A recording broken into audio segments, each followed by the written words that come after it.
الحمد لله رب العالمين والعاقبة للمتقين والصلاة والسلام على سيد الأنبياء والمرسلين خاتم النبيين محمد وعلى آله وصحبه أجمعين أما بعد. میرے دینی اور ایمانی بھائیوں، بزرگوں اور دوستوں، مال انسانی زندگی کی ایک اہم اور بنیادی ضرورت ہے. اسی پر انسانی زندگی کا معاشی نظام قائم ہے. کھانے پینے کا مدار، بزنس آدمی کرتا ہے، کاروبار کا مدار یا کمپنی کھولتا ہے، ان ساری چیزوں کے لیے مال کی ضرورت ہوتی ہے اور اسی پر انسانی زندگی کا مدار ہوتا ہے. اسی لیے قرآن نے بھی اس کو کہا، قیام للناس کہا، انسانیت کے قائم رہنے کا ذریعہ ہے.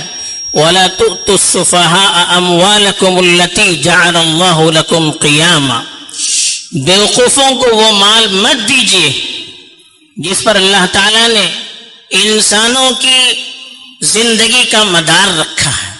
تو مال جو ہے یہ انسانی زندگی کی ایک اہم ضرورت ہے، اور اللہ تعالیٰ کی طرف سے مال جو انسان کو دیا جاتا ہے وہ مقدر کے اعتبار سے ہوتا ہے. ہر آدمی کا مال اس کی ضرورت کے مطابق ہونا کوئی ضروری نہیں ہے. کسی کی ضرورت زیادہ ہوتی ہے، مال کم ہوتا ہے. کسی کی ضرورت کم ہوتی ہے، مال زیادہ ہوتا ہے.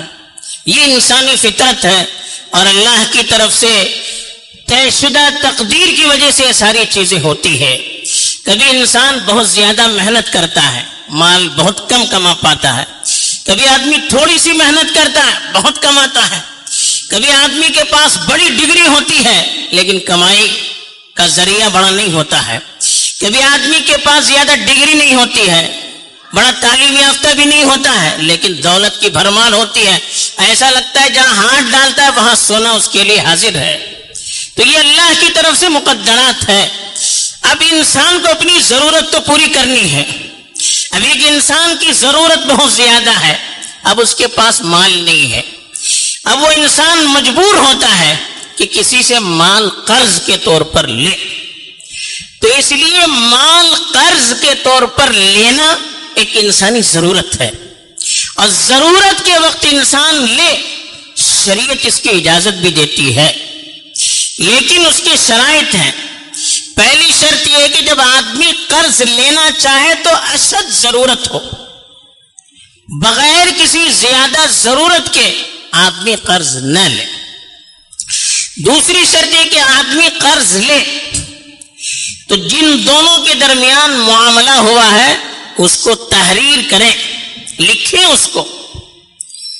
یا ایھا الذین آمنوا اذا تداینتم بدین الی اجل مسمى فاکتبوہ. ایمان والوں سے کہا گیا کہ ایک وقت متعین کر کے آپ قرض لے رہے ہیں تو پھر تحریر میں اس کو لکھیے تاکہ یہ چیز محفوظ رہے کہ کتنا مال آپ نے لیا ہے، یہ محفوظ رہے اور آئندہ چل کر آپس میں اختلاف نہ ہونے پائے، ایک دوسرے کا انکار کرنے نہ لگے. تو اس لیے آئندہ کوئی انتشار اور اختلاف نہ ہو، پہلے ہی شریعت کی طرف سے کہا گیا کہ تحریر کریں. اور تحریر کرنے میں یاد رکھیں، چھوٹا ہو یا بڑا معاملہ، ہر معاملے کو تحریر کریں آپ. وَلَا تَسْأَمُوا أَن تَكْتُبُوهُ صَغِيرًا أَوْ كَبِيرًا إِلَىٰ أَجَلِهِ. آپ کو چھوٹا یا بڑا معاملہ جو ایک وقت پر طے کیا گیا ہے اس کے لکھنے میں کوتاہی نہیں کرنی چاہیے، اس لیے کہ کبھی چھوٹا معاملہ بھی آگے چل کر انتشار کا سبب بنتا ہے. اس لیے کہا تحریر ہونی چاہیے، صرف قرض میں نہیں بلکہ آپ وراثت کو تقسیم کرتے ہیں تو تحریر کر کے رکھیے.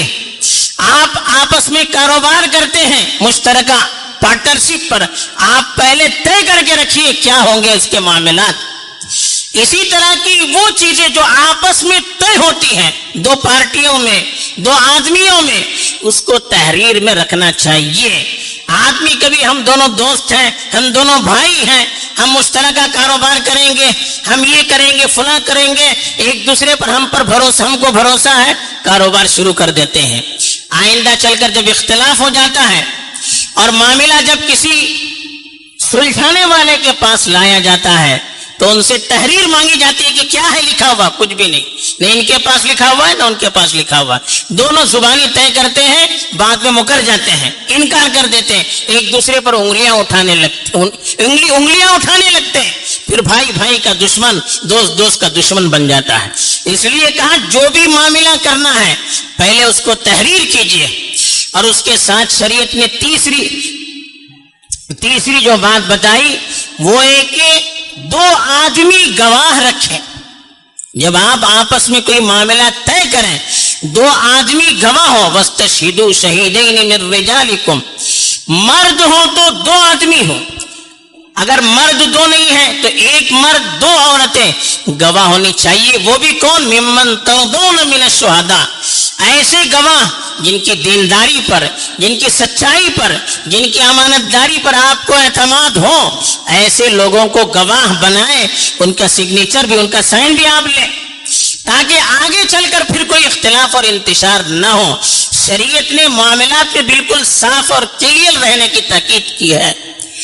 چوتھی چیز یہ ہے کہ آدمی قرض لیتا ہے 1 سال کے لیے، 2 سال کے لیے، اب وقت پر ادا نہیں کر پاتا، آدمی ہر وقت اس کی حالت یکساں اور ضروری نہیں ہے، حالت تنگ ہے، جو وقت مقرر کیا گیا تھا اس وقت پر دے نہیں پا رہا ہے، اب اس کا اخلاقی فرض یہ ہے کہ وہ جا کر سامنے والے سے کہیں کہ بھائی میرے پاس اس وقت پیسے نہیں ہیں، مدت آپ کی پوری ہو چکی ہے، اب مجھے کچھ اور مہلت دیتے، اس سے سامنے والے کا اعتماد بڑھے گا، اس کو بھی سکون ملے گا۔ اور حدیث میں بھی کہا گیا کہ من یسر علی معسر یسر اللہ علیہ فی الدنیا والآخرہ، جو کسی تنگدست کو سہولت دیتا ہے، آدمی کے پاس پیسہ نہیں ہے اس کو سہولت دیتا ہے، وقت پورا ہو چکا ہے اس کو سہولت دیتا ہے، تو اللہ تعالیٰ دنیا اور آخرت میں اس کے ساتھ سہولت کا معاملہ کرتے ہیں۔ تو اس لیے سامنے والے کو پہلے اعتماد ملے، ایسا نہ ہو کہ وقت ہو جائے سامنے والا فون پہ فون کر رہا ہے ہم اٹھاتے ہی نہیں ہیں، وہ ملاقات کے لیے گھر پر آ رہا ہے ہم ملاقات ہی نہیں کرتے ہیں، یہ تو دھوکہ ہو جائے گا، سامنے والے کے اعتماد کو ہم ٹھیس پہنچاتے ہیں۔ اس نے تو ہماری ضرورت اور ہماری پریشانی پر ترس کھا کر، رحم کھا کر ہماری وقت پر مدد کی، ہمارا تعاون کیا، ہماری ضرورت کے پورا کرنے میں اس نے اہم رول ادا کیا، اور جب وقت پورا ہو جا رہا ہے اور اس کو ضرورت ہے، ہم قرض ادا کرنے کے بجائے اس سے مکر جا رہے ہیں، انکار کر رہے ہیں۔ اس سے بڑھ کر کیا انسان کی ایک گھناؤنی حرکت ہو سکتی ہے، بد اخلاقی ہو سکتی ہے، بد کرداری ہو سکتی ہے۔ اس لیے اس کی بھی کوشش کرنی چاہیے کہ وقت اگر ہو جائے تو پھر ہم اس کے پاس جا کر اس کو بتا دیں کہ وقت آپ کا ہو چکا ہے، اب مجھے ذرا سی مہلت دے دے۔ اور قرض لینے کے لیے جیسے ہم نے کہا، پہلے تو قرض آدمی لیتا تھا ضرورت کے لیے، وہ بھی بیچارہ شرما کر پریشانی میں اپنی ضرورت کو پیش کرتا تھا۔ آدمی کی سخت ضرورت ہے، کسی کی شادی ہے، کوئی بیمار ہے، گھر کی سخت ضرورت ہے تو وقت پر قرض لیتا تھا اور ادا کرنے کی نیت سے لیتا تھا۔ حدیث میں بھی آتا ہے من اخذ اموال الناس ويريد ان يودعها، جو کسی کا مال قرض پر لیتا ہے اور ادا کرنے کی نیت بھی ہوتی ہے، اداہ اللہ عنہ، اللہ تعالیٰ اس کی طرف سے ادا کرنے کے وسائل مہیا کرتے ہیں۔ یعنی آدمی قرض لیتے وقت یہ نیت کرتا ہے کہ مجھے یہ قرض ادا کرنا ہے، سچی پکی نیت ہے تو اللہ تعالیٰ قرض ادا کرنے کے لیے وسائل مہیا کرتے ہیں۔ لیکن جو قرض لیتا ہے وہ یرید ان یتلفہ فاتلفہ اللہ، او کما قال صلی اللہ علیہ وسلم، جو قرض اس نیت سے لیتا ہے کہ سامنے والے کو نقصان پہنچانا ہے، ہمیں اس کا قرض ادا کرنا نہیں ہے بلکہ اس کو تکلیف دینی ہے، اس کو نقصان پہنچانا ہے، تو پھر اللہ تعالیٰ اسی آدمی کی مقدر میں نقصان کا فیصلہ کرتے ہیں۔ تو اس لیے لیتے وقت نیت یہ ہو کہ ہم ادا کریں گے اور بے ضرورت نہ لیں۔ آج کل قرض آدمی لیتا ہے بے ضرورت، ضرورت ہے شادی کی، اتنا پیسہ ہے کہ چھوٹی موٹی شادی پورا اس پیسے سے کر سکتا ہے، لیکن زبردستی سارے رسوم ادا ہونے چاہیے. جیسے مالداروں کی شادی ہوتی ہے اسی شان سے شادی مجھے کرنا ہے. پھر قرض لیتا ہے آدمی. ایسے آدمی کو گھر بنانا ہے, بقدر ضرورت قرض لے سکتا ہے, لیکن اتنا پیسہ ہے کہ چھوٹا موٹا اپنی ضرورت کے مطابق گھر تعمیر کر سکتا ہے یا خرید سکتا ہے. لیکن نہیں, مجھے بڑا گھر چاہیے, اور قرض لے کر بہت بڑا بڑا گھر تعمیر کرتا ہے اور لاکھوں کروڑوں روپے ڈیکوریشن پر خرچ کرتا ہے, اور پھر وہ قرض ادا کرنے کے لیے گنجائش نہیں ہوتی ہے. قربانی ہے, آدمی جب استطاعت ہوتی ہے اسی کے لیے قربانی کرنے کی ترغیب دی گئی ہے. جس کے پاس قربانی کرنے کے وسائل مہیا ہیں, آپ کے پاس نہیں ہے, زبردستی قرض لے کے قربانی کرنے کیا ضرورت ہے؟ پھر سال پر سال گزر جاتا ہے, پیسے دینے کی ضرورت محسوس نہیں کرتے. آپ کے پاس اتنا پیسہ ہے کہ چھوٹا جانور آپ اس سے کر سکتے ہیں قربانی, نہیں بڑا جانور کریں گے اور قرض لے کے کریں گے, کیا ضرورت اس کی؟ بے ضرورت قرض لینے کا رواج چل پڑا ہے, اور قرض لینے کے بعد پھر دینے کا پتہ ہی نہیں چلتا ہے. لوگ روتے ہیں, کاروباری حضرات روتے ہیں بیچارے کہ سال ہر سال ہو گئے, قرض ان کا ادا نہیں ہو پا رہا ہے, ان کا قرض ان تک پہنچ نہیں پا رہا ہے. آدمی روتا ہے, لوگ ترس کھا کر دیتے ہیں, کبھی کبھی تو ڈھٹائی کرتے ہیں, سامنے والے کو دھمکی دیتے ہیں کہ اب دوبارہ آئیں گے, ہم ایسا کریں گے ویسا کریں گے. ارے مال ان کا آپ لے رہے ہیں اور انہی کو دھمکا رہے ہیں, تو اس سے بڑھ کر چچیرا پن کیا ہو سکتا ہے؟ اس لیے قرض کا معاملہ بڑا نازک ہے. بقدر ضرورت, اشد ضرورت پر بقدر ضرورت لے. زیادہ ضرورت ہے تو اتنا ہی لے جتنی ضرورت ہے, اور وقت پر ادا کرنے کی کوشش کریں. اللہ کے رسول صلی اللہ علیہ وسلم کے بارے میں آتا ہے, ابتدائی دور میں جب کسی کا جنازہ مسجد میں آتا تھا, اللہ کے رسول صلی اللہ علیہ وسلم پہلے پوچھتے تھے اس پر کسی کا قرض ہے یا نہیں. کوئی کہتا ہے کہ ہاں فلاں آدمی کو قرض ہے, تو اللہ کے رسول پوچھتے تھے کون ہے اس کا قرض ادا کرنے والا. کوئی اگر ذمہ داری لے لیتا تو اس کی نماز جنازہ پڑھتے تھے, ورنہ اس کی نماز جنازہ نہیں پڑھتے تھے. صحابہ سے کہتے تھے آپ پڑھ لیجئے, میں اس کی جنازہ کی نماز نہیں پڑھتا. جو آدمی قرض لے کر مرتا ہے, اللہ کے رسول صلی اللہ علیہ وسلم اس کی نماز جنازہ تک پڑھنے کے لیے تیار نہیں ہوتے تھے. البتہ آخری دور میں جب بیت المال میں مال زیادہ ہو گیا تو اللہ کے رسول صلی اللہ علیہ وسلم ایسے شخص کا قرض خود ادا کرتے تھے جو قرض کی حالت میں مرتا تھا. اللہ کے رسول صلی اللہ علیہ وسلم نے تو یہاں تک فرمایا کہ ایک شخص کے بارے میں معلوم ہوا کہ وہ مقروض ہے, اور مقروض ہونے کی حالت میں ان کا انتقال ہو گیا. اللہ کے رسول صلی اللہ علیہ وسلم نے پوچھا اس کے خاندان کے لوگوں کے سلسلے میں کون ہے اس کی پہچان والا, اس کے خاندان والا کون ہے؟ کسی نے جواب نہیں دیا. 3 دن کے بعد ایک شخص نے کہا کہ میں اس کے خاندان والا ہوں. اللہ کے رسول نے پوچھا کہاں تھے آپ؟ فَإِنَّ صَاحِبَكُمْ مَحْبُوسٌ عَنِ الْجَنَّةِ بِدَيْنِهِ فَإِنَّ صَاحِبَكُمْ مَحْبُوسٌ عَنِ الْجَنَّةِ بِدَيْنِهِ. مسند احمد کی روایت ہے صحیح سند کے ساتھ. فرمایا کہ تمہارا ساتھی, تمہارا رشتہ دار اپنے قرض کی وجہ سے جنت میں جانے سے روک دیا گیا ہے. قرض کی وجہ سے آدمی جنت میں نہیں جاتا جب تک اس کا قرض وہ خود نہ ادا کرے یا اس کی طرف سے کوئی دوسرا ادا نہ کرے. بلکہ اللہ کے رسول صلی اللہ علیہ وسلم نے تو یہاں تک فرمایا شہید جو اللہ کے راستے میں شہید ہو جاتا ہے اس کے اللہ کے حق میں جو بھی گناہ ہوتے ہیں اللہ معاف کرتے ہیں, لیکن قرض معاف نہیں ہوتا ہے. یغفر للشہید کل شیء الا الدین. حدیث میں کہا گیا شہید کا ہر گناہ معاف ہوتا ہے لیکن قرض معاف نہیں ہوتا ہے. جب تک قرض چکایا نہ جائے شہید کی بھی ذمہ داری پوری نہیں ہوتی ہے. بلکہ یہاں تک حدیث میں آتا ہے ایک آدمی کے ذمے کوئی قرض ہے اور وہ استطاعت کے باوجود نہیں دے رہا, وہ مر گیا.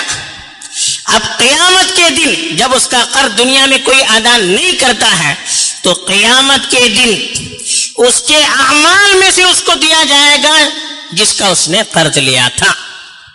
اس وقت تو اعمال کے لیے آدمی ترسے گا, لیکن اللہ تعالیٰ اس شخص کے اعمال میں سے جس نے قرض ادا نہیں کیا اعمال میں سے نیکیاں نکال کر اس شخص کو دے گا جس کے ذمے اس کا قرض باقی تھا. اس لیے بڑا خیال رکھنا چاہیے. اللہ کے رسول صلی اللہ علیہ وسلم کے بارے میں آتا ہے کہ نماز میں جو دعائیں پڑھتے تھے اس میں قرض سے پناہ مانگتے تھے. اللہم انی اعوذ بک من المأثم والمغرم، اے اللہ گناہوں سے اور قرض سے میں تیری پناہ مانگتا ہوں. ہر نماز میں دعا پڑھتے تھے. یہ دعا آپ لوگ بھی پڑھتے ہیں اور پڑھنے کی تاکید کی گئی ہے کہ ہر نماز میں دعا پڑھیں، ہم قرض سے اللہ کی پناہ مانگے. بلکہ ایک صحابی سے جو دعا بتلائی، کہا ومن غلبۃ الدین وقہر الرجال، قرض کا غلبہ ہو جائے اور لوگ غالب آ جائیں، اس سے تم کو پناہ مانگنا چاہیے. اللہ کے رسول صلی اللہ علیہ وسلم سے پوچھا گیا کہ آپ اتنے زیادہ قرض سے کیوں پناہ مانگتے ہیں؟ کہا کہ جب آدمی قرض لیتا ہے تو پھر جھوٹ بولتا ہے اور وعدہ پورا نہیں کرتا ہے. آدمی جب قرض ادا نہیں کر پاتا تو جھوٹ بولنے پر مجبور ہو جاتا ہے، وعدہ خلافی کرنے پر مجبور ہو جاتا ہے. تو یہ قرض کا گناہ، پھر دوسرے گناہ اس کے ساتھ، جھوٹ کا، وعدہ خلافی کا، گناہوں پر گناہ اس کے بڑھتے چلے جاتے ہیں. تو قرض کے معاملے میں بڑی احتیاط کی ضرورت ہے. لوگوں کو نماز کی فکر ہوتی ہے، روزوں کی فکر ہوتی ہے، عمرے پر عمرہ کرنے کی فکر ہوتی ہے، حج پر حج کرنے کی فکر ہوتی ہے، دوسروں کی مدد کی فکر ہوتی ہے، صدقہ خیرات کی فکر ہوتی ہے، لیکن ذمے میں قرض باقی ہوتا ہے اس کو دینے کی فکر نہیں ہوتی ہے. یہ احساس کے نہ ہونے کی اور غفلت کی علامت ہے. تو ہمیں دوسروں کے حق کو ادا کرنے کی پہلی فکر کرنی چاہیے. دوسری طرف ہمیں اس کا بھی خیال رکھنا چاہیے، ایک آدمی مجبور ہے، اس نے قرض لیا ہے تو ہمیں اس کو مہلت دینی چاہیے. حدیث میں آتا ہے من احب ان یظلہ اللہ فی ظلہ فلینظر علی معسر او لیضع عنہ. حدیث میں فرمایا کہ جو شخص یہ چاہتا ہے کہ اللہ تعالیٰ قیامت کے دن اپنے سائے میں اس کو رکھے تو اس کو چاہیے کہ جو تنگ دست ہے، قرض لے کر قرض ادا نہیں کر پا رہا ہے، اس کو آپ مہلت دیں، آسانی دیں، یا اس کا قرض معاف کریں یا اس کے قرض میں تخفیف کریں. تو جو قرض بیچارہ ادا کرنا چاہتا ہے، مال نہیں ہے، تو ہم اس کو چھوٹ دیں، مہلت دیں، یا اس کا قرض ذرا کم کریں، یا اگر گنجائش ہو تو معاف کریں. یا ہم کو معلوم ہے کہ فلاں پر قرض ہے اور دوسرے کو دینا ہے، اس کے قرض کے ادا کرنے میں ہم تعاون کریں. اس کی اسلام ہمیں ترغیب دیتا ہے. بہرحال قرض کے سلسلے میں ہمیں ذرا چوکنا رہنے کی ضرورت ہے، احتیاط کرنے کی ضرورت ہے اور اپنی ذمہ داریوں کو سامنے رکھ کر زندگی گزارنے کی ضرورت ہے. اللہ تعالیٰ توفیق دے، آمین. وآخر دعوانا